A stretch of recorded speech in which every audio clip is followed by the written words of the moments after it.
बिस्मिल्लाहिर्रहमानिर्रहीम। अस्सलामु अलैकुम वरहमतुल्लाहि वबरकात। रब्बिरहमहुमा कमा रब्बयानी सगीरा।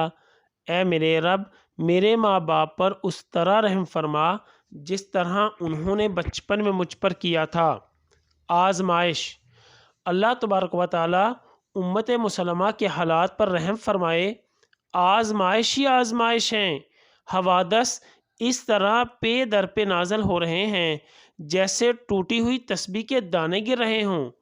अल्लाह ताला से आफियत का सवाल है। सूरतुल तगाबुन में इरशाद है, अल्लाह ताला के हुक्म के बग़ैर कोई मुसीबत नहीं आती, और जो अल्लाह ताला पर ईमान रखता है वो उसके दिल को हदायत देता है, और अल्लाह हर चीज़ का जानने वाला है। सूरतुल तगाबुन आयत नंबर 11। दुनिया में कोई मुसीबत और सख्ती अल्लाह की मशीयत व इरादा के बदून नहीं पहुँचती।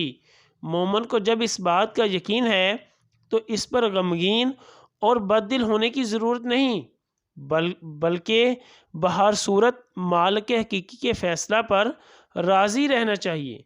नबी करीम सल्लल्लाहु अलैहि वसल्लम ने इरशाद फरमाया, बंदा मोमन को जो भी तकलीफ़, बीमारी, परेशानी, गम, नुकसान वगैरह पहुँचते हैं, हत्ता कि अगर उसे एक कांटा भी चुभता है तो अल्लाह ताला उसके बदले में उसकी गलतियों को माफ़ फरमा देते हैं।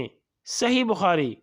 और ये मामला सिर्फ़ इस मुसीबत के वक़्त नहीं बल्कि बाद में भी उसे जब ये मुश्किल वक़्त याद आए और उस तकलीफ़ का ज़ख़म दिल में हरा हो जाए, अल्लाह ताला उस वक़्त भी ऐसा ही अजर अता फरमाते हैं जैसा मुसीबत के वक़्त अता फरमाया था।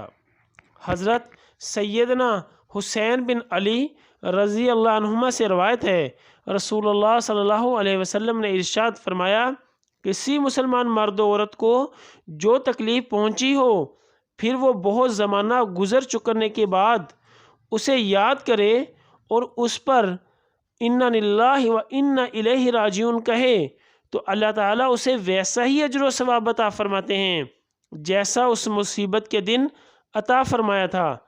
मसनद अहमद। कुरान मजीद में ये मज़मून बकसरत आया है, तुम्हें जो भी मुसीबत पहुँची है तुम्हारे अपने अमाल के सबब पहुँची है।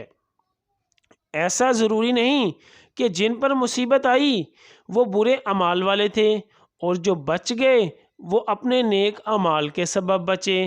अल्लाह ताला अपनी हिकमत से जिसके साथ चाहते हैं मुनासिब हाल मामला इख्तियार फरमाते हैं, लेकिन ये एक अमूमी तालीम है कि ज़मीन पर बड़ी मुसीबतें इंसानों के अमाल के सबब भी नाज़िल होती हैं। इसलिए ऐसे मौक़ा पर तौबा, इस्तिग़फ़ार और इस्लाह की तरफ मतवज्जा होना लाज़मी ईमानी तकाज़ा है। या अल्लाह, ख़ानदान अहले बैत की सच्ची मोहब्बत हमारे दिलों में रासख़ फरमा। या रसूलल्लाह सल्लल्लाहु अलैहि वसल्लम, हमारे माँ बाप और हमारी आल औलाद आप सल्लल्लाहु अलैहि वसल्लम पर कुर्बान हो। आमीन या अरहमर राहिमीन।